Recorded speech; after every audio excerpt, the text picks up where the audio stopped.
درود پاک پڑھنے کے بے شمار فضائل و برکات ہیں۔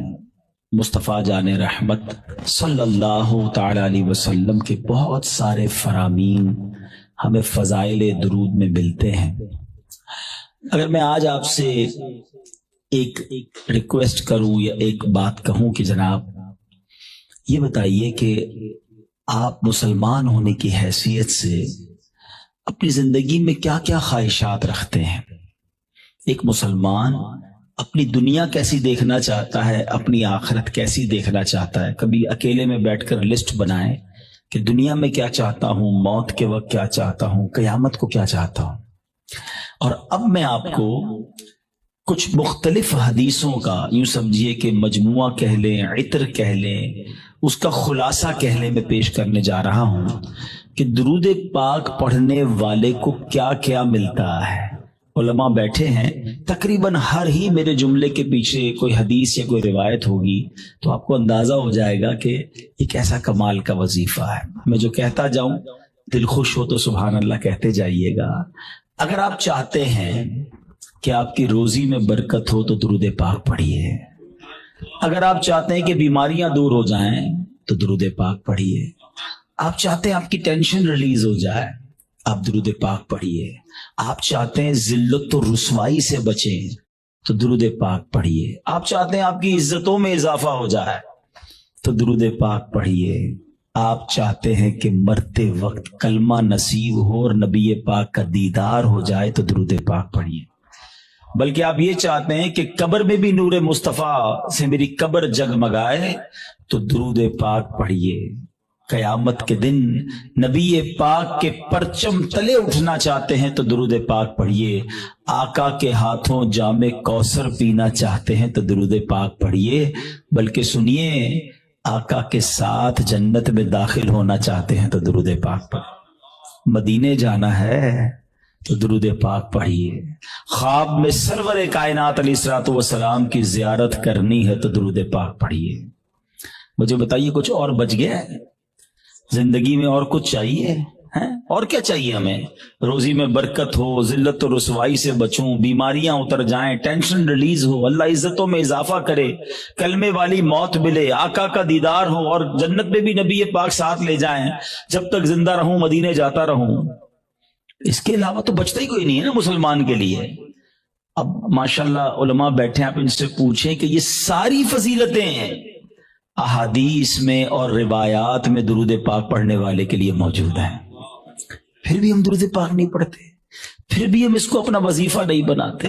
اگر درود پاک کو ہم اپنا، اس کو کہتے ہیں نا کہ چابی ہے، یہ اٹ از اے کی آف سکسیس، کامیابی کی چابی ہے، ہر پرابلم دور کرنے کی چابی ہے، تو پلیز درود پاک کو حرز جاں بنائیے، چلتے پھرتے اٹھتے بیٹھتے جتنا ہو سکے درود پاک پڑھتے رہا کریں۔ بلکہ وہ شاعر بہت خوبصورت بات لکھتے ہیں کہ ہر درد کی دوا ہے صلی علی محمد، ہر درد کی دوا ہے صلی علی محمد، تعویذ ہر بلا ہے صلی علی محمد۔ تو ہمارا تو کام یہ ہے کہ بس کسی پرابلم میں پڑھتے رہیں انشاءاللہ، بلکہ پرابلم آنی نہیں ہے اگر آپ درود پاک کثرت سے پڑھ رہے ہوں گے۔ میرے پیارے اسلامی بھائیوں، آج جس موضوع پہ میں نے بات کرنی ہے وہ بڑا سینسٹیو اور بڑا اہم ٹاپک ہے۔ ہم نارملی اپنی زندگی میں بہت ساری چیزوں کی حفاظت کرتے ہیں، چیز جتنی قیمتی ہوتی ہے اس کی حفاظت بھی ہم اس قدر زیادہ کرتے ہیں۔ نارمل سا موبائل جیب میں ہو تو فکر نہیں ہوتی، قیمتی موبائل ہو تو بندہ ہر تھوڑی دیر بعد ہاتھ لگا رہا ہوتا ہے جیب میں، ہے نا؟ گاڑی قیمتی ہو تو بندہ لاک کر کے، بازو کا ڈرائیور کھڑا کر کے آتا ہے، پیسے تھوڑے سے ہوں تو جیب میں رکھتا ہے، زیادہ ہو تو لاکر میں یا بینک میں رکھتا ہے۔ جتنی چیز قیمتی ہوتی چلی جاتی ہے، ہمارا کانشیس لیول بھی، جو ہمارا حفاظت کا ذہن بھی بڑھتا چلا جاتا ہے۔ ہماری زندگی میں ہماری نیکیوں کی، ہمارے اعمال کی کتنی اہمیت ہے، کبھی ریئلائز کیا آپ نے؟ اول تو شیطان ہمیں نیکیاں کرنے نہیں دیتا، وہ چاہتا ہی نہیں ہم نیکیاں کریں، اور اگر کوئی نیکیاں کر لیتا ہے تو پھر اب اگلا وار شیطان کا یہ ہوتا ہے کہ کسی طرح اس کی نیکی برباد کرا دی جائے، اس کی نیکی ڈیلیٹ کروا دی جائے. ذرا اس کو ایک میں آپ کو یوں سمجھے کہ صورتحال آپ کے سامنے رکھتا ہوں، جس سے آپ کو یہ بات اور سمجھنے میں آسانی ہو جائے گی. پھر میں اپنے ٹاپک کی طرف آؤں گا کہ ایک شخص تھا اور اس کے یہاں بچی کی ولادت ہوئی. ماں باپ کے یہاں جب بچی پیدا ہوتی ہے تو ماشاءاللہ محبت بھی لوگ کرنے والے کرتے ہیں، اور پھر اس کی پلاننگ بھی کرتے ہیں کہ بچی جب بڑی ہوگی تو میں نے اس کی خیر خواہی کرنی ہے، اس کی شادی کرنی ہے. تو اس شخص نے سوچا کہ کیوں نہ میں اپنی بچی کی شادی کے لیے، اس کے اچھے مستقبل کے لیے کچھ پیسے جمع کروں. اس نے ایک گھر میں صندوق بنایا اور روزانہ کے، مثال کے طور پہ سمجھاتا ہوں کہ روزانہ کے 100 روپے یا 200 روپے وہ اس صندوق میں ڈالنے لگا. اس نے کہا 20 سال میں تو پتہ نہیں کتنے پیسے ہو جائیں گے، سارے کام آسان ہو جائیں گے. 100 روپے 200 روپے روز ڈالتا تھا. کبھی کبھی جی چاہتا تھا کوئی اچھی چیز خریدے، کوئی باہر کا کھانا کھائے، مگر کہتا نہیں بچی والے پیسے ڈالنے. اپنے دل کو مارتا رہا اور پیسے ڈالتا رہا. 20 ایئرز، 20 سال گزر گئے، صندوق بھر گیا. اس نے سوچا صندوق تو بھر گیا ہوگا، اب بچی بھی بڑی ہو گئی، کہا اب تو اس کی شادی کرنی ہے. اور اب اس والد نے اس باکس کو کھولا، سارے گھر والوں کو جمع کیا کہ آؤ میری 20 سال کی جو جمع پونجی ہے آج اس کو مل کے کاؤنٹ کرتے ہیں، ہزاروں لاکھوں روپے ہوں گے. جیسی صندوق کھولا نا، اس کا دل ہل گیا کہ ہوا یہ تھا کہ صندوق لکڑی کا تھا، اس میں کہیں سے ایک سوراخ ہو چکا تھا، اور اس سوراخ سے دیمک اندر آئی اور اس کی 20 سال کی جو کمائی تھی وہ سارے نوٹ وہ دیمک کھا چکی تھی. مجھے صحیح بتائیں، اپنے آپ کو اس کی جگہ رہ کر سوچیں کہ جس نے 20 سال تک اپنے پیٹ کاٹ کر، اپنی خواہشوں کو مار کر اپنی بچی کے لیے پیسے جمع کیے، اور جب 20 سال بعد اس کو خرچ کرنے کا موقع آیا، اس کو تکلیف کتنی ہوئی ہوگی کہ یار سب ختم، اب میں کہاں سے لاؤں گا. یہ تکلیف یقیناً بہت زیادہ ہے. مگر میں آج جس ٹاپک پر بات کرنا چاہتا ہوں نا، دیکھیں 20 سال بعد بھی کسی سے پیسے تو ادھار لے سکتا ہے نا، دوبارہ کما سکتا ہے، کچھ نہ کچھ سولوشن کر سکتا ہے. مگر اس شخص کی مایوسی اور اس شخص کی تکلیف کا اندازہ کیجئے کہ جو شخص زندگی بھر نمازیں پڑھتا رہا، سردی میں اٹھ کے وضو کر کے نمازیں پڑھتا رہا، رمضان میں روزے رکھتا رہا، حج بھی کیے، زکاتیں بھی دی، بہت بار شیطان نے بہکانے کی کوشش کی، وہ لڑتا رہا شیطان سے کہ نہیں میں نے گناہ نہیں کرنے. اور جب اللہ کی بارگاہ میں قیامت کے دن پیش ہو تو اسے امید ہوگی کہ میرے پاس حج ہیں، عمرے ہیں، نمازیں ہیں، سجدے ہیں، تلاوت ہے، روزے ہیں. اور جب بارگاہ الہی میں اس کے نامہ اعمال کھولے جائیں اور اس کو کہا جائے کہ جاؤ تمہارے پاس کچھ بھی نہیں ہے، null and void, delete it. سوچئے اس دن اس کی شرمندگی، حسرت کا عالم کیا ہوگا. اس دن تو کوئی چانس بھی نہیں ہوگا نا کہ دوبارہ نہیں کیا کر لے. ادھر تو دوبارہ کما سکتا ہے وہ شخص، مگر قیامت کے دن today is the time of action. مولا علی فرماتے نا یہ وقت زندگی میں عمل کر سکتے ہو، قیامت کا دن عمل کا نہیں، جزا کا دن ہوگا، فیصلے کا دن ہوگا. تو اس دن تو آپ کو صرف فیصلہ ہی ہونا ہے.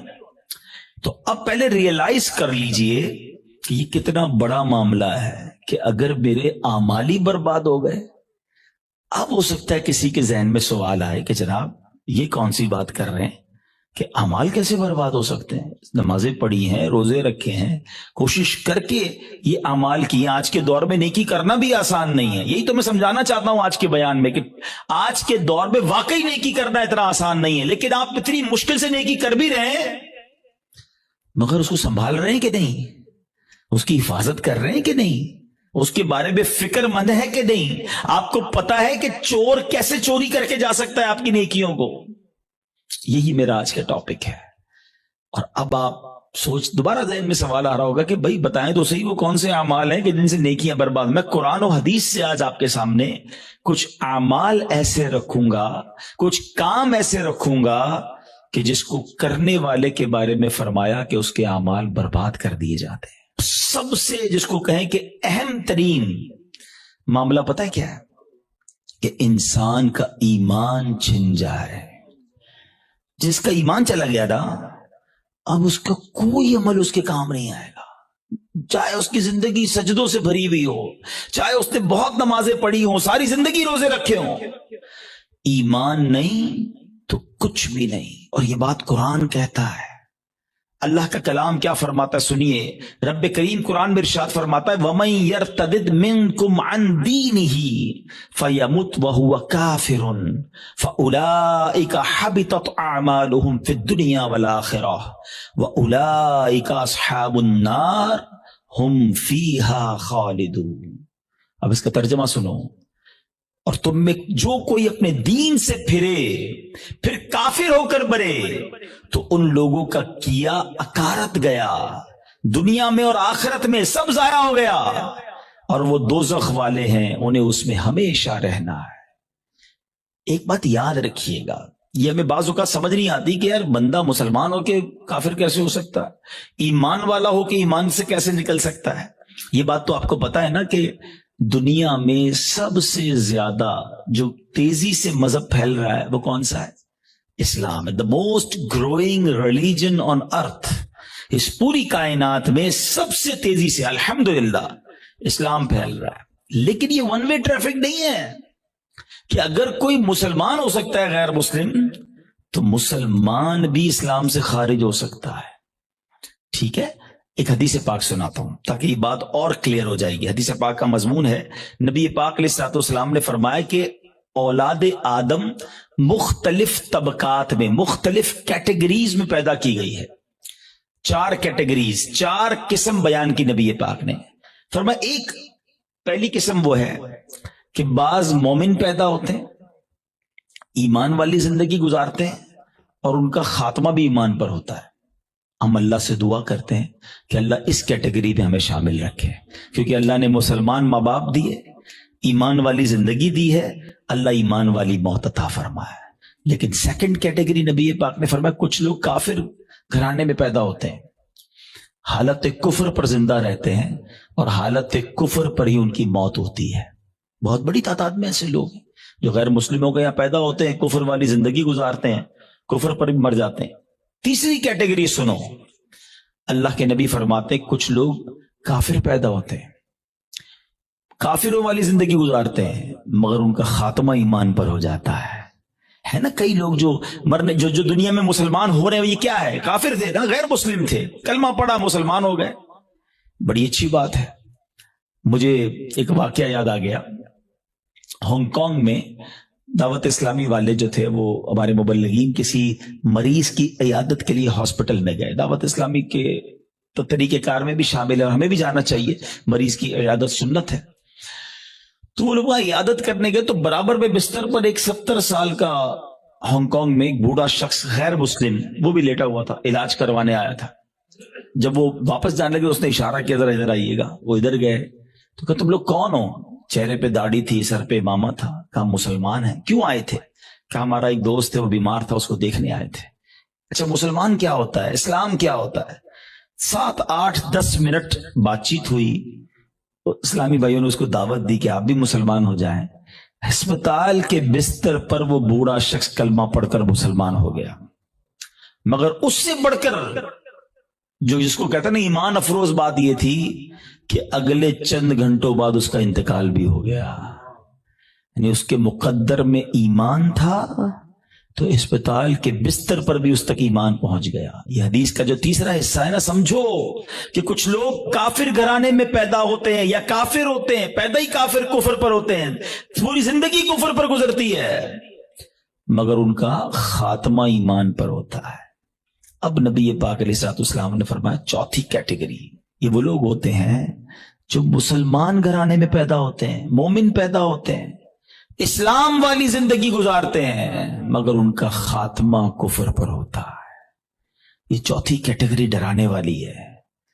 اس سے سمجھنا ہوگا کہ ہمارے پاس کوئی گارنٹی نہیں کہ میں ایمان سلامت لے کر جاؤں گا. ایک بڑی پیاری حدیث بچے کو یاد ہے، انما الاعمال بالنیات، ہے نا، اعمال کا دار و مدار نیتوں پر. ایک اور حدیث ہے انما الاعمال بالخواتیم، اعمال کا دار و مدار خاتموں پر ہے، خاتمہ ٹھیک ہونا ضروری ہے. ہم میں سے بہت ساروں کو تو فکر ہی کوئی نہیں کہ یار اچھا اس کی بھی فکر کرنی ہے، اس پر بھی کوئی بات کرنی ہے، اس کی بھی کوئی سیکیورٹی کرنی ہے. سوچئے نا. اچھا پھر اب یہ حدیث آپ نے سن لی، قرآن کی آیت سن لی، صحابہ نے بھی سنی، اولیاء نے بھی سنی، خود نبی پاک کا ایٹیٹیوڈ کیا تھا؟ اللہ کے حبیب علیہ الصلوۃ والسلام کی بڑی مشہور دعا ہے، یا مقلب القلوب ثبت قلبی علی دینک، اے دلوں کو پھیرنے والے میرے دل کو اپنے دین پر ثابت قدمی عطا فرما۔ اللہ کے نبی دعا کر رہے ہیں جن کے صدقے میں دین ملا ہے۔ ہم تو نعت میں پڑھتے ہیں نا، تیرے صدقے میں آقا سارے جہاں کو دین ملا، وہ آقا دعا کر رہے ہیں کہ اے اللہ میرے دل کو تیرے دین پر ثابت قدمی عطا فرما۔ ہمارا کیا حال ہونا چاہیے؟ ہمیں ہر وقت کی فکر ہونی چاہیے، اگر nobody care about it، بات بھی نہیں کرتا کوئی۔ اعمال کو بچانے کے لیے سب سے پہلے ایمان کو بچانا ہوگا۔ اچھا، اب دوسرا سوال آتا ہے کہ ٹھیک ہے حضرت سمجھ آ گیا کہ ایمان کی حفاظت کی فکر کرنی چاہیے، ایمان بڑی سینسٹیو چیز ہے، اب یہ بھی بتائیے کہ ایمان چلا کس چیز سے جاتا ہے؟ ہاں، یہ اہم کوسچن ہے کہ ایمان سے بندہ خارج کیسے ہو سکتا ہے؟ اچھا، پھر شیطان ہے نا، ابھی بھی ہو سکتا ہے کسی کے ذہن میں یہ بات ڈال رہا ہوگا، یار کیسی عجیب سی بات کر رہے ہیں مولانا صاحب، 50 سال کا تو ہو گیا، 60 سال کا ہو گیا، ساری زندگی کلمہ پڑھا اور اب ایمان سے بھی جا سکتا ہوں۔ جناب یہ بات پہلے سمجھنی ہوگی۔ میں آپ سے ایک سوال کرتا ہوں، 70 سال کوئی بے ایمان رہا، غیر مسلم رہا، صدق کے دل سے کلمہ پاک پڑھے، مسلمان ہو جائے گا؟ ایمان میں داخل ہو جائے گا؟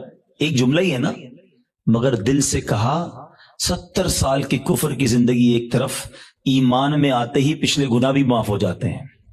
تو کیا کوئی 70 سال مسلمان رہ کر کوئی ایک جملہ ایسا کہہ دے معاذ اللہ، اللہ کی توہین کا، اللہ کے نبی کی توہین کا، اسلام کی توہین کا، جس کو کفریہ کلمات کہے جاتے ہیں، تو وہ بھی اسلام سے خارج ہو سکتا ہے۔ تو سب سے پہلے تو زبان کی احتیاط ہے۔ تھنک بیفور یو ٹاک، بات کرنے سے پہلے سوچو میں کیا بول رہا ہوں، یہ کہیں اس گفتگو میں میرا ایمان تو غارت نہیں ہو جائے گا؟ تو آج یہ خیال ہی نہیں ہے، اب اس میں بڑی بڑی سازشیں ہوئی ہیں، فلموں کے گانے ایسے بنائے گئے، کامیڈی شو ایسے بنائے گئے، یہ کامیڈینز یا فلموں کے گانے یا جناب دوستوں میں ہنسی مذاق، کبھی دوزخ کا مذاق، کبھی جنت کا مذاق، کبھی معاذ اللہ فرشتوں کا مذاق۔ ہماری لمٹ ہے، ہم مسلمان ہیں، ہماری باؤنڈری ہے۔ لوگ کہتے ہیں یار ریڈ لائن ہوتی ہے، بھائی ریڈ لائن مسلمان کی یہ ہے کہ وہ ان باتوں پر گفتگو نہیں کر سکتا، اس کا مذاق نہیں اڑا سکتا، ایک حد ہے ہماری نا، ہم جو چاہیں منہ میں بول دیں گے۔ دنیا میں کئی ایسے ملک ہیں جہاں کسی ادارے کے خلاف بات نہیں ہو سکتی، کسی پرسنالٹی کے خلاف بات نہیں ہو سکتی، ہم اس کو فالو کرتے ہیں، مگر ہم اسلام کے بارے میں، دین کے بارے میں جو منہ میں آیا کہہ رہے ہوتے ہیں۔ تو یاد رکھیں، شیطان تو چاہتا ہی یہی ہے، الٹیمیٹ گول پتہ ہے شیطان کا کیا ہے؟ کہ میں اور آپ غیر مسلم ہو کر قبر میں جائیں۔ وہ مرنے سے پہلے بھی آتا ہے، آخری وقت بھی بندے کے پاس آتا ہے کہ کسی طرح اس کا ایمان چھین لوں۔ اتنا خطرناک دشمن ہے وہ ہمارا، اور ہم سکون کی نیند سو رہے ہیں، ہمیں فکر ہی کوئی نہیں ہے۔ پھر دوسرا جو ایک پرابلم ہے جس کی وجہ سے ایمان برباد ہو سکتا ہے، وہ ہے گناہوں کی عادت۔ روایتوں میں آتا ہے کہ جب بندہ ایک گناہ کرتا ہے نا، اس کے دل پر ایک سیاہ نقطہ لگ جاتا ہے، اور جب وہ بار بار گناہ کرتا ہے تو وہ ایک نقطہ ایک وقت آتا ہے کہ پورا دل ہی کالا ہو جاتا ہے۔ جب دل کالا ہو جاتا ہے تو اس پر نصیحت کی بات ہی اثر نہیں کرتی ہے، پھر شیطان کے لیے بڑا آسان ہوتا ہے اس کا ایمان چھیننا۔ میں آخری بات اس موضوع پہ کر لوں تاکہ اگلے عمل کی طرف جاؤں، ورنہ یہی ایک ٹاپک ایسا ہے کہ میں پورا بیان اس پر کروں، اور کرنے چاہیے ایسے بیانات کہ ایمان کی حفاظت کی فکر بہت ضروری ہے۔ کہ اب آپ غور کریں، شیطان جو ہے نا، میں نے جیسے بتایا کہ وہ ہمارا پکا دشمن ہے اور ہمیں آخری وقت میں ہمارا ایمان چھیننا چاہتا ہے۔ اب ایک شخص ہے جو روزانہ شیطان سے ہار جاتا ہے۔ شیطان صبح اٹھنے لگتا ہے، شیطان کہتا نہیں فجر نہیں پڑھنی، سو جا، رضائی اوڑی اور سو گیا۔ صبح ہوئی نہیں اور شیطان جیت گیا، فائٹ ہوئی، شیطان جیت گیا۔ دوپہر ہوئی، ظہر نہیں پڑھنے دی، شیطان جیت گیا۔ مارکیٹ میں گیا، بے پردہ عورت گزری، شیطان نے کہا دیکھ لیا، شیطان جیت گیا۔ موبائل اٹھایا، حرام دیکھ لے، بری ویب سائٹ دیکھ لی، شیطان جیت گیا۔ کاروبار کرنے لگا، شیطان نے کہا جھوٹ بول دے، جھوٹ بولا شیطان جیت گیا، دھوکہ دے دے دھوکہ دیا شیطان جیت گیا، سود کما لے سود کا کام کیا شیطان جیت گیا۔ جس سے روز شیطان جیت رہا ہے، مرنے سے پہلے والی جو فائٹ ہوگی ادھر بھی تو شیطان آئے گا نا اس کو سمجھانے کے لیے کہ ایمان درست نہیں ہے، مسلمان درست نہیں ہے، اللہ کا کلمہ مت پڑھ۔ جو روز شیطان کی مان رہا ہے، کہیں مرنے سے پہلے بھی مان گیا تو اس کا کیا بنے گا؟ تو روز شیطان کی ماننے والے کے بارے میں یہ ڈر ہے کہ مرنے سے پہلے اس کا ایمان چھین لیا جائے گا۔ اور جو روز شیطان کو ہرا رہا ہے، سردی کے دن ہیں، جی چاہتا ہے نہ اٹھوں، شیطان کہتا ہے سو جا، کہتا نہیں میں رحمان کا بندہ ہوں، شیطان کا بندہ نہیں، وہ فجر ادا کرتا ہے، شیطان کو ہراتا ہے۔ شیطان کہتا ہے حرام دیکھ، وہ نہیں دیکھتا، شیطان کو ہراتا ہے۔ شیطان کہتا ہے حرام کما، بڑے پیسے اس کام میں، وہ کہتا ہے نہیں حرام مجھے نہیں چاہیے۔ شیطان کو ہراتا ہے، بے پردگی سے اسے بچاتا ہے، وہ لڑتا ہے شیطان سے روزانہ۔ یہ فائٹ ساری زندگی رہے گی، یاد رکھو۔ اور جو روز شیطان سے لڑ رہا ہے نا، انشاءاللہ جب مرتے وقت شیطان اس کا ایمان چھیننے آئے گا نا، وہ ادھر بھی شیطان کی نہیں مانے گا، کلمہ پڑھ کر قبر میں چلا جائے گا۔ ہم بھول جاتے ہیں، وہ نہیں بھولتا، ہم سوتے ہیں، وہ نہیں سوتا، وہ جاگ رہا ہے، وہ ہم پر حملے کر رہا ہے، باریک حملے کرتا ہے۔ تو پہلی بات آج سمجھ جاؤ کہ ایمان سلامت لے کر قبر میں جانا یہ ہمارا الٹیمیٹ ٹارگٹ ہونا چاہیے، ایٹ اینی کاسٹ۔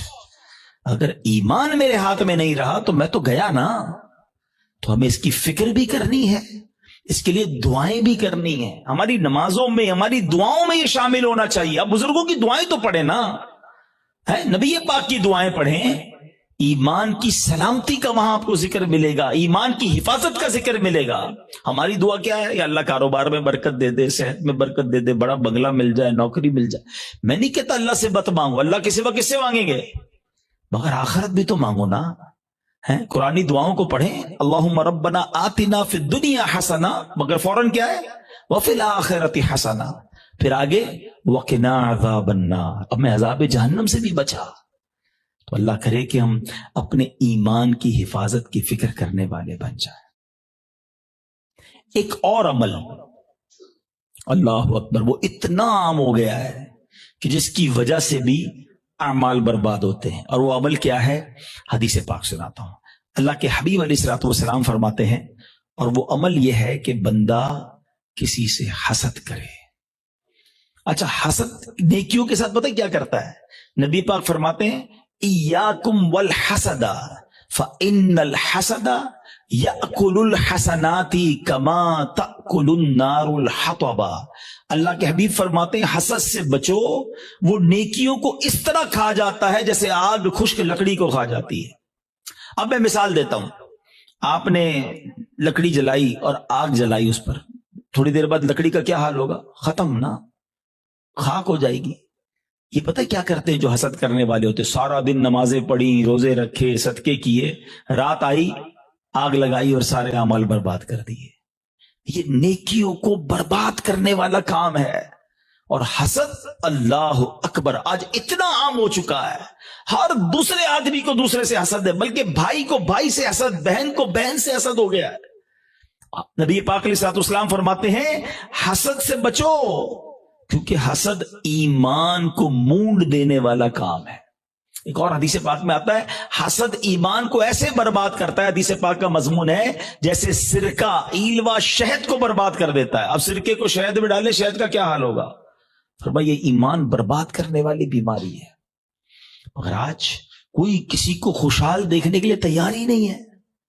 اچھا، بعض اوقات پتہ کیا ہوتا ہے جب اس طرح کے بیان ہوتے ہیں، میں نے کہا نا یہ لڑائی جاری رہے گی، اس بیان کے دوران بھی شیطان ساتھ چل رہا ہوگا، کسی کے ذہن میں سوال کر رہا ہوگا، یار مولانا صاحب بات تو ٹھیک کر رہے ہیں مگر میں تو حسد نہیں کرتا۔ وہ آپ کو یہ سب کلیریفائی کر رہا ہے کہ بات ٹھیک ہے مگر میں تو حسد نہیں کرتا۔ نہیں، ایسے نہیں شیطان کو حملہ کرنے دیں گے، آج مقابلہ کریں گے انشاءاللہ، ٹھیک ہے؟ اب میں آپ کو کچھ سمٹمز بتاتا ہوں، کچھ نشانیاں بتاتا ہوں کہ جس کی وجہ سے آپ کو یہ ریئلائز ہوگا کہ میں حسد کرتا ہوں کہ نہیں کرتا۔ پہلے تو حسد کی تعریف کیا ہے یہ سمجھ لو۔ حسد کی تعریف یہ ہے، the definition of jealousy، کہ اگر کسی شخص کو کوئی نعمت ملے تو میرا دل یہ چاہے کہ یہ نعمت چھن کر مجھے مل جائے یا کم از کم اس کی برباد ہو جائے. یہ حسد ہے، یہ جہنم میں لے جانے والا کام ہے، حرام. حسد کی ایک جائز صورت بھی ہے، اس کو حسد نہیں کہتے، اس کو ہماری اردو زبان میں رشک کہتے ہیں، عربی میں غبطہ کہتے ہیں. وہ کیا ہے کہ جب کسی کو نعمت ملے تو بندہ کہے یا اللہ اس کو دی ہے مجھے بھی دے دے. اس پہ کوئی حرج نہیں ہے، یہ اچھی بات ہے، اس میں جائز ہے یہ. لیکن جو دوسری والی سائیڈ ہے وہ بہت زیادہ بڑھ گئی ہے. ٹھیک ہے، پہلے تعریف پتہ چل گئی، اب کچھ نشانیاں بتاتا ہوں، چیک کر لیتے ہیں. اگر ٹھیک ہے میرے اندر نہیں تو پھر صحیح ہے، پھر تو اللہ کا شکر ہے میرا دل صاف ہے. اگر گڑبڑ ہے تو پھر علاج بھی بتاؤں گا. اب پہلے تو لیبارٹری ٹیسٹ کر لیتے ہیں ایک دوسرے کا. چیک کیجئے آپ کی لائف میں کوئی ایسا ہے.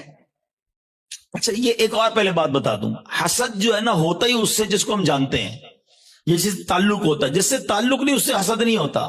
ہمیں فیصلہ آباد میں رہ کر برازیل کے کسی شخص سے حسد نہیں ہو سکتا، ہم جانتے ہی نہیں اس کو، پتہ نہیں کیا کر رہا ہے. حسد کس سے ہوگا؟ یا تو کسی دوست سے ہوگا، یا کسی رشتہ دار سے ہوگا، یا اپنی فیلڈ کے کسی بندے سے ہوگا.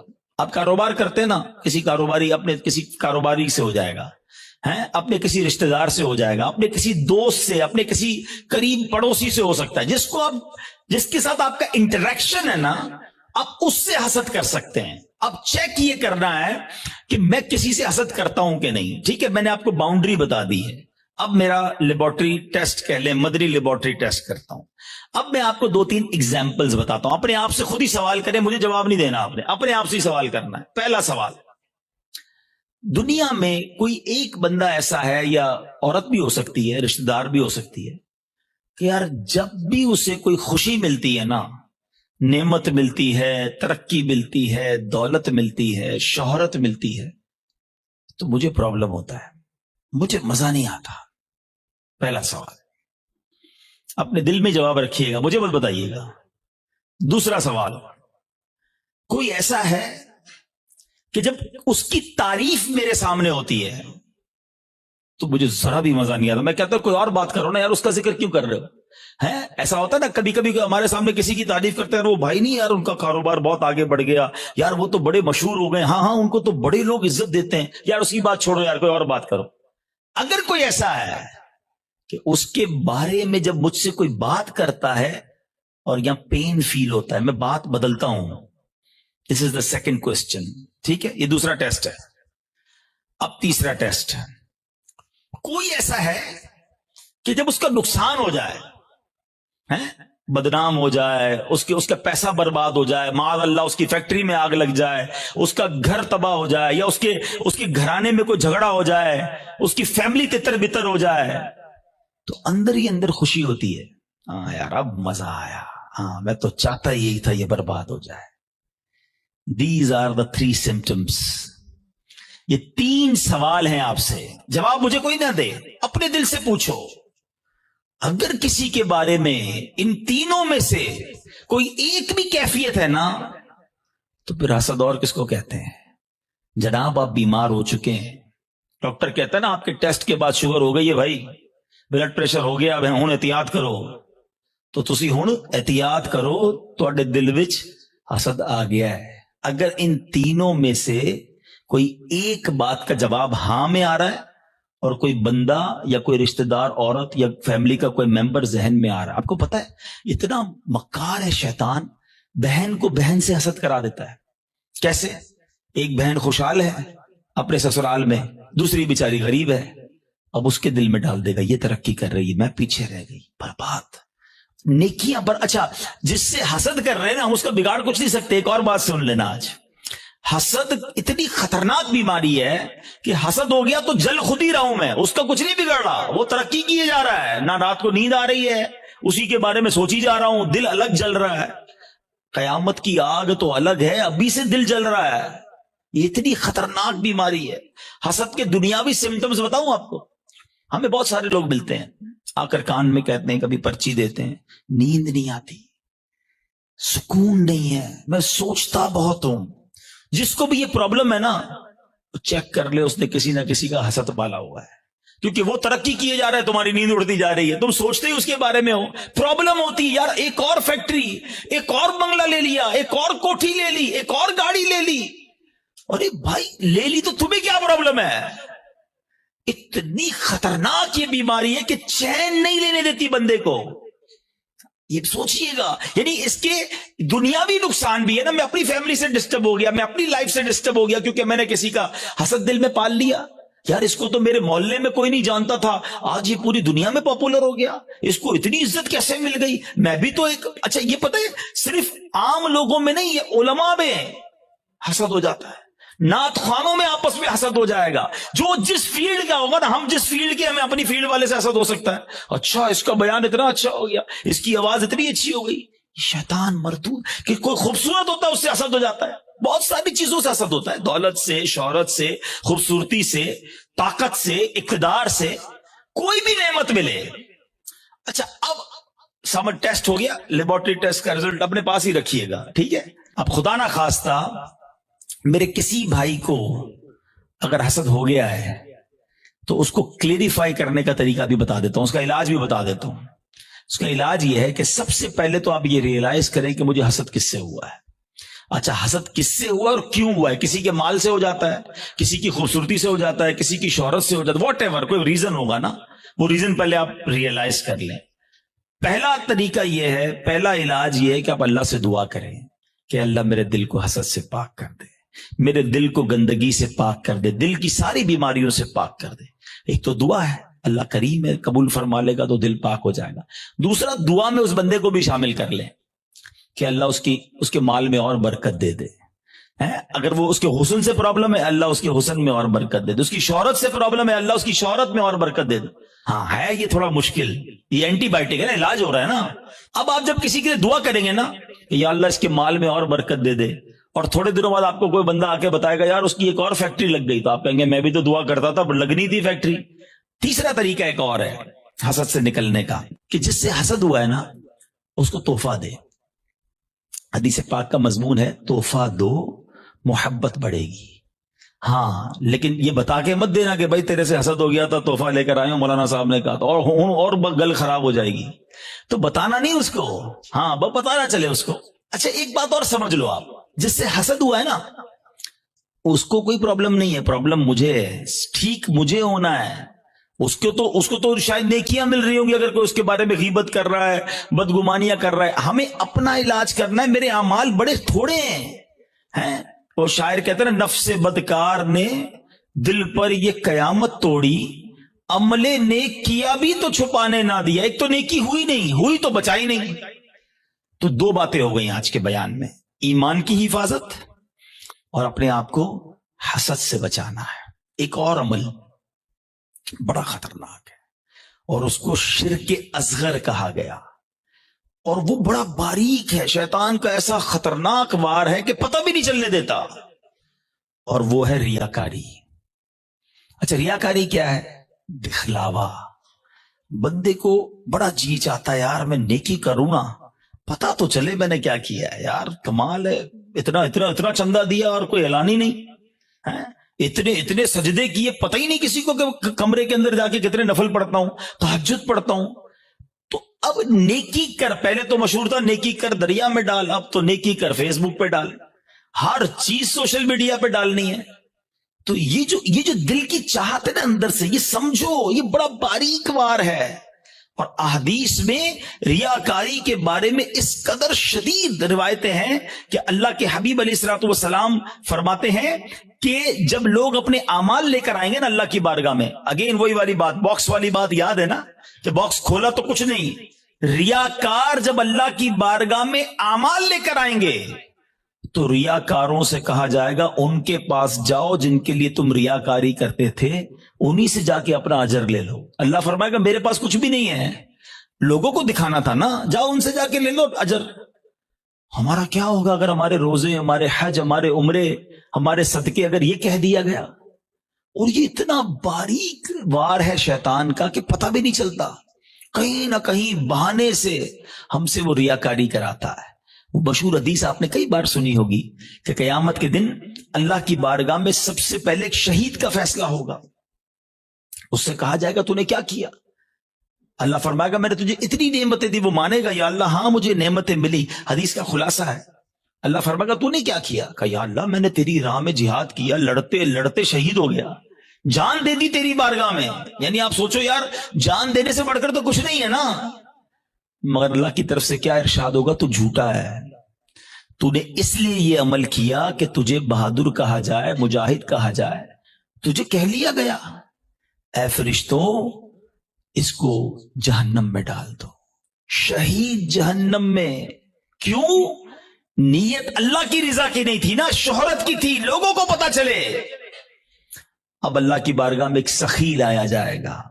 اے اللہ کی راہ میں خرچ کرنے والوں غور سے سنو, وہ سخی اللہ کی بارگاہ میں لایا جائے گا. اللہ فرمائے گا میں نے تجھے بہت مال دیا. کہے گا ہاں یا اللہ تو نے مال دیا مگر میں نے تیری راہ میں دل کھول کر خرچ کیا. میں خلاصہ کہہ رہا ہوں, میں نے تیری راہ میں دل کھول کر خرچ کیا. ارشاد ہوگا کہ تو جھوٹا ہے, تو نے اس لیے کیا کہ تجھے سخی کہہ لیا جائے. اے فرشتوں اس کو بھی اٹھا کر جہنم میں ڈال دو. دنیا میں سخی مشہور ہو گئے تھے نا, بس اب جہنم میں جاؤ. تیسرا, قرآن کا قاری لایا جائے گا, علم سکھانے والا لایا جائے گا. اللہ کہے گا تجھے اتنی نعمتیں دی. وہ کہے گا ہاں مولا نعمتیں ملی, میں تو لوگوں کو علم پڑھاتا تھا, تیرا دین پڑھاتا تھا, قرآن پڑھاتا تھا. فرمایا تو جھوٹا ہے, تو نے اس لیے کیا کہ تجھے عالم کہا جائے, قاری کہا جائے. اے فرشتوں اس کو بھی اٹھا کر جہنم میں ڈال دو. کبھی بھی سیٹسفائی نہ ہوا کریں. Please try to understand. شیطان مردود پہلی کوشش یہ کرتا ہے ہماری نیکیاں نہ ہوں, اور دوسری کوشش یہ کرتا ہے کہ اچھا نیکیاں کر لی نا, اب اس کو نل اینڈ وائڈ کیسے کروں, ڈیلیٹ کیسے کرواؤں, ضائع کیسے کرواؤں. ادھر ہم مار کھا جاتے ہیں, ادھر ہم سوچتے ہی نہیں ہیں. بڑا جی چاہتا ہے لوگوں کو پتا چلے اتنے حج کیے ہیں, اتنے عمرے کیے ہیں. ایکچولی ہماری تو روز لوگوں سے ملاقاتیں ہوتی ہیں نا, معذرت کے ساتھ کسی سے ملنے جاتے ہیں نا, سب جگہ نہیں لیکن کچھ جگہ ایسا ہوتا ہے کہ 15 منٹ کے اندر بندہ اپنی 15 سال کی نیکیاں گنواتا ہے کہ میں نے اتنے حج کیے ہیں, الحمدللہ ہر سال عمرے پہ جاتے ہیں, سرکار نے بڑا کرم کیا ہے, تہجد کی نماز کی بڑی پابندی ہے, تو رجب شعبان کے روزے بھی رکھتا ہوں, تو فلاں علاقے میں بھی ہم غریبوں کی مدد کرتے ہیں, تو فلاں بھی. بندہ کہ آئی صاحب کس نے پوچھا تھا یہ سب آپ سے؟ ہم نے تو طبیعت پوچھی تھی آپ کی, آپ نے طبیعت کے جواب میں پوری لسٹ نکال کے دے دی. اچھا اب ذرا میں چوٹ کرنے کے لیے کہہ رہا ہوں کہ جو بندہ 15 سال پرانا حج یاد رکھے ہوئے ہے, اس کو آج صبح جو جھوٹ بولا ہے وہ یاد ہے؟ تھوڑی دیر پہلے موبائل اٹھا کر حرام دیکھا وہ یاد ہے؟ آدھے گھنٹے پہلے غیبت کی تھی وہ یاد ہے؟ آج دن میں کئی گناہ ہوئے وہ یاد نہیں, اور 20 سال 25 سال پرانی نیکی یاد ہے جو بار بار لوگوں کو بتائی جا رہا ہوں. وہ کیا ہے؟ قرآن کہتا ہے یا ایھا الذین آمنوا لا تبطلوا صدقاتکم بالمن والاذی. اے ایمان والو اپنے صدقے باطل نہ کرو احسان جتا کر اور تکلیف دے کر. یہ بھی بہت بڑا مسئلہ ہے. اول تو کسی کے ساتھ بھلائی کرنی نہیں ہے, اور بھلائی کر لی اب ساری زندگی اسے احسان جتانا ہے. یاد ہے نا میں نے نوکری دلائی تھی, بھول تو نہیں گیا؟ چپل پہن کر آیا تھا میرے پاس, اب گاڑی والا ہو گیا, بھول تو نہیں گیا میرا احسان؟ تیری بہن کی شادی تھی, میں نے اس کا جہیز دلوایا تھا, بڑا آدمی ہو گیا لیکن یاد ہے نا میں نے تیرے کو لون دلوایا تھا. توبہ توبہ توبہ. سوچو کبھی زندگی میں احسان جتانے والے مت بننا. میری اور آپ کی اوقات کیا ہے؟ اگر میں نے کسی کے ساتھ بھلا کیا, میں نے اللہ کی راہ میں خرچ کیا, تو یہ رب نے دیا نا. میں خدا کی قسم کئی بار یہ بیانات میں جملہ کہا ہے کہ یار جب بھی اللہ کی راہ میں دو نا, کسی غریب کی مدد کرو, کسی صدقے کی جگہ پر دو, مسجد میں دو, واٹ ایور, اللہ کی راہ میں خرچ کر کے اللہ کی بارگاہ میں ایک سجدہ بھی کیا کرو. اللہ تیری مہربانی, تو نے دینے والا بنایا, مجھے مانگنے والا نہیں بنایا. آج میرا کوئی ملازم, میرا کوئی غریب رشتہ دار میرے دروازے پر آ کر کہے کہ بھائی جان میری بچی کی شادی ہے اور مجھے فرنیچر چاہیے, ہم احسان جتائیں گے؟ سوچو میں بھی کسی کے دروازے پر کھڑا ہو سکتا تھا. مجھے آج اللہ نے دیا ہے نا, اگر نہ دیا ہوتا تو میں بھی اپنی بچی کی شادی کے لیے کسی کے دروازے پر کھڑا ہوتا. میں بھی کسی دوست کے پاس جاتا کہ ماں ہاسپٹل میں اور علاج کے پیسے نہیں ہیں. یہ صرف میرے رب کی مہربانی ہے کہ لوگ میرے پاس آ رہے ہیں اور میں انہیں دے کر جتاؤں گا. نہ کرو ایسا. اللہ کے لیے مدد کیا کرو, اللہ کا شکر بھی ادا کیا کرو. یہ سارا صدقہ ضائع ہو جائے گا. آپ مسجد میں دے کر, مدرسے میں دے کر, دینی کاموں میں دے کر رسید بھی لے لیں, مگر رسید تو رہ جائے گی, ثواب چلا گیا. اگر آپ کی نیت دکھاوے کی ہے, آپ کی نیت اللہ کی رضا کی نہیں ہے, یہ صدقے باطل ہو جائیں گے. قرآن کہتا ہے نا. میں جب بھی یہ بات بیان کرتا ہوں مجھے ایک واقعہ یاد آ جاتا ہے کہ ایک بار میں بزنس مین ہے, ان کے گھر گیا, کافی بڑا ان کا بنگلو ہے. ہم بیٹھے تھے تو ان کا ملازم چائے لے کر آیا. جیسی ملازم آیا نا چائے لے کر, تو اس شخص نے پتہ کیا کیا, کہتا یہ میرا ملازم ہے, میں نے اس کو گھر بنا کے دیا ہے, اس کی بچی کی شادی کرائی ہے. آپ یقین کریں میں اتنا اندر ہی اندر شرمندہ ہو گیا کہ یار یہ کیوں یہ باتیں مجھے بتا رہا ہے, اس بندے کا کیا حال ہو رہا ہوگا, اور وہ ملازم دل ہی دل میں کتنا رو رہا ہوگا کہ یار صاحب نے ایک بار میری مدد کی ہے, ہر مہمان کو سناتے ہیں. یہ کیوں کرتے ہیں ہم؟ آپ نے کر دیا ٹھیک ہے, آپ دوسروں کو بتا کر اسے ذلیل کریں گے. یہی تو قرآن کہہ رہا ہے کہ اے ایمان والو اپنے صدقے باطل نہ کرو, احسان جتا کر, ایذا پہنچا کر. ہم تکلیف پہنچاتے ہیں بعض اوقات, مدد بھی کرتے ہیں اور اس کو اتنے تانے دیتے ہیں کہ وہ بیچارہ شرم سے پانی ہو جاتا ہے, غریب ہے کر کچھ نہیں سکتا. یہ کبھی بھی اپنے اندر عادت نہیں ہونی چاہیے. بلکہ سچی بات بتاؤں, ہمیں تو یہ بھی نہیں امید ہونی چاہیے کہ یار میں کسی کو صدقہ دوں تو یہ میرے لیے دعا کرے, میرا نام لے کے دعا کر. ہم پتہ ہے کہ عمرے پہ بھیجتے ہیں کسی کو, جاؤ عمرے پہ جانا, ہر چکر میں میرے لیے دعا کرنا. ہم تو 7 فیس بھی رکھتے ہیں, اتنے عمرے کرنا, امی کے نام پہ کرنا, ابا کا. اور یار آپ کچھ بھی نہ بولو اس کو, وہ جا رہا ہے قدم قدم پر ثواب آپ کو مل رہا ہے. آپ کو بولنے کی ضرورت کیا, میرا رب سب جانتا ہے نا. اللہ جانتا ہے کہ نیت کدھر کی ہے. حضرت عائشہ صدیقہ رضی اللہ تعالی عنہا, حضرت ام سلمہ رضی اللہ تعالی عنہا, امہات المومنین ہے نا, کیا شاندار انداز ہوتا تھا. آپ اپنے غلام کو پیسے دیتی, فرماتی جاؤ کسی غریب کو دے آؤ, اور دیکھو غریب سے ہمارے لیے دعا نہ کرانا, اور اگر وہ ہمارے لیے کوئی دعا کر دینا تو وہ دعا نوٹ کر کے آنا. اب مثال کے طور پہ وہ غریب کو جا کے پیسے دیتے, غریب دعا کرتا کہ یا اللہ ان کی خیر ہو, رزق میں برکت ہو, وہ دعائیں لکھ کر لاتے.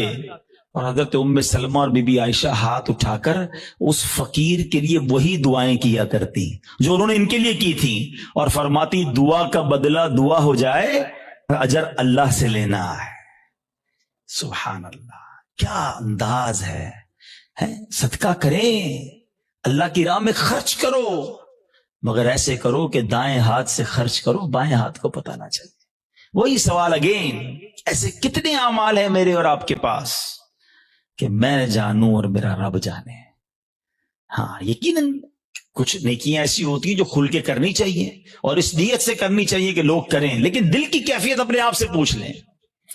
تو بہرحال میرے پیارے اسلامی بھائیو, آج کے اس مختصر سے بیان میں جو میں نے ٹاپک چوز کیا تھا کہ ہم اپنے اعمال کی حفاظت کی فکر کریں. ہم اپنے پیسوں کی, اپنی فیکٹری کی, اپنے گھر کی, اپنی گاڑیوں کی, سب کی حفاظت کی فکر کرتے کیونکہ وہ قیمتی ہیں. خدا کی قسم سب سے زیادہ قیمتی میرا ایمان ہے. ایمان نہیں تو کچھ نہیں. اور سیکنڈ پھر میرے اعمال ہیں, نیکیاں نہیں ہیں. قیامت کے دن اگر کہہ دیا گیا کہ تمہاری کوئی عبادت قبول نہیں تو پھر ہم کدھر جائیں گے؟ ہمارے بزرگان دین اتنے سینسٹیو تھے اس معاملے میں. ایک بزرگ کے بارے میں آتا ہے, وہ کپڑے سیتے تھے, بہت اچھے کپڑے سیتے تھے. تو وہ مارکیٹ میں جاتے تھے اور جو کپڑے بناتے تھے وہ سیل کرتے تھے. تو وہ ایک بار گئے ایک جگہ پر اور ایک کپڑے کے بڑے ایکسپرٹ تاجر کو انہوں نے اپنا پیس دیا, کڑائی وڑائی کر کے لے گئے تھے. تو اس نے جیسے ہی کپڑا ہاتھ میں لیا نا تو اس نے اس کے عیب نکالنا شروع کیے. اسٹچنگ ٹھیک نہیں ہے, کلر کمبینیشن ٹھیک نہیں ہے, فلاں چیز غلط ہے. تو بزرگ رونے لگے. تو وہ تاجر کہتا ہے اب روئے نا, میں لے لیتا ہوں, پرچیز کر لیتا ہوں, اب رو کیوں رہے ہیں؟ کہتے ہیں میں اس لیے نہیں رو رہا تمہیں میرے کپڑا میں عیب نکالیں. میں یہ سوچ رہا ہوں کہ میں نے یہ کپڑا اپنے ہوش کے مطابق, اپنی خیال کے مطابق بالکل صحیح سیا تھا, مگر جب یہ کپڑا کسی ایکسپرٹ کے ہاتھ میں آیا تو اس کو میرے عیب پتہ چل گئے. میں نے اپنی سوچ سے نمازیں ٹھیک پڑھی ہیں, اپنے حساب سے صدقے ٹھیک کیے ہیں، میں نے عمرے اور حج ٹھیک کیے ہیں، لیکن قیامت کے دن جب یہ اعمال اللہ کی بارگاہ میں پیش ہوں گے اور ادھر سے کہہ دیا گیا تیرے سجدوں میں اخلاص نہیں ہے، تیرے صدقوں میں اخلاص نہیں ہے، تیری عبادت میں ذوق نہیں ہے، تیری نیتیں اچھی نہیں ہوں گی، تو میرا کیا بنے گا؟ اس طرح وہ سوچتے تھے۔ کبھی ہم نے نیکی کر کے یہ سوچا کہ یا اللہ نیکی بچی رہے، قبول فرما لے؟ ہم تو نیکی کر کے پھول جاتے ہیں، بھائی میں نمازی، میں حاجی، میں روزہ دار، میں صدقہ دینے والا۔ نہیں، پلیز سمجھو بات کو۔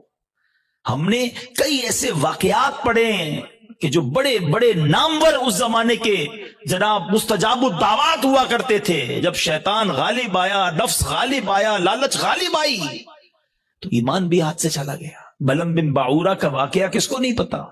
مستجاب الدعوات تھا وہ شخص، لیکن جب لالچ غالب آئی، شیطان کا داؤ چل گیا، حضرت موسیٰ کے خلاف ہوا، ان کے بارے میں بددعا کرنے لگا، اس کی زبان لٹک کر باہر آ گئی اور کفر پر اس پر خاتمہ ہوا۔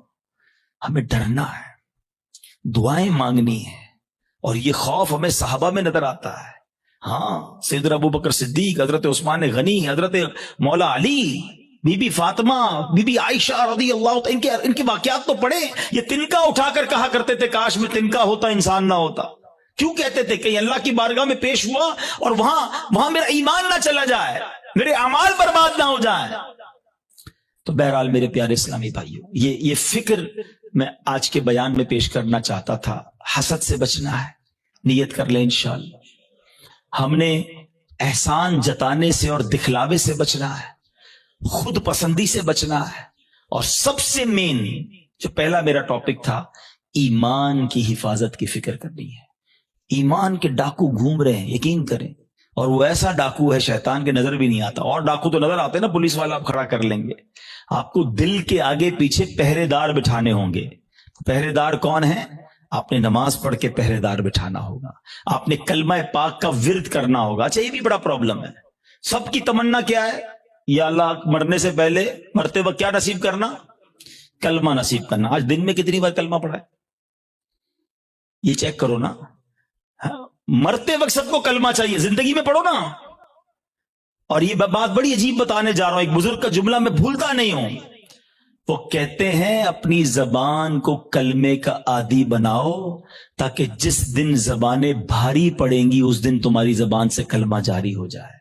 موت کے وقت زبان بھاری ہو جاتی ہے، مگر ہم کئی ہفتے ہو گئے کلمہ نہیں پڑھا ہم نے۔ کتنی تسبیحاں پڑھی کلمے کی؟ روز کم از کم ایک تسبیح، 100 بار کلمہ۔ اچھا، آپ کو پتہ ہے حدیث پاک میں افضل الذکر کہا گیا، سب سے افضل اگر کوئی ذکر ہے تو وہ لا الہ الا اللہ محمد الرسول اللہ۔ پورا کلمہ پڑھے یا کم از کم لا الہ الا اللہ کا ورد کرے اور آخر میں 3 بار محمد الرسول اللہ صلی اللہ تعالی وسلم پڑھ لیں، تاکہ میری زبان کلمے کی عادی رہے۔ اور جو چیز عادی ہوتی ہے نا، وہ پتہ کب نکلتی ہے؟ آخری بات، چلیں یہ بھی ایک بڑی دلچسپ بات بھی ہے، اور اللہ کرے کہ میرے بیان سے کوئی یہ میسج لے جائے۔ انسان پر جب دھکا لگتا ہے نا، چوٹ لگتی ہے، مشکل وقت آتا ہے، تو جو اندر اصلی ہوتا ہے نا وہ باہر نکل آتا ہے۔ ٹھیک ہے، یہ اس کو میں آپ کو ایک ایگزامپل سے سمجھاؤں گا۔ ایک شخص تھا، بادشاہ کے پاس آیا، کئی زبانوں کا ماہر، ایکسپرٹ۔ اس کی زبان اتنی فلوئنٹ تھی کہ اس نے چیلنج کیا کہ میری اوریجنل زبان پہچان کے بتائیں۔ عربی بھی تو انگلش بھی تو اردو بھی تو فرینچ بھی، جس زبان میں بات کریں اس زبان میں وہ جواب دے، اور بڑی فلوئنٹ جواب دے۔ کوئی نہیں پہچان سکا۔ ایک شخص آیا، کہتا بادشاہ سلامت، مجھے تھوڑا ٹائم دے، میں اس کو پہچان لوں گا۔ کہا کیسے؟ کہا مجھے اس کے ساتھ ہی رکھ دیں اپنے محل میں۔ ان دونوں کو ایک ہی کمرہ دے دیا۔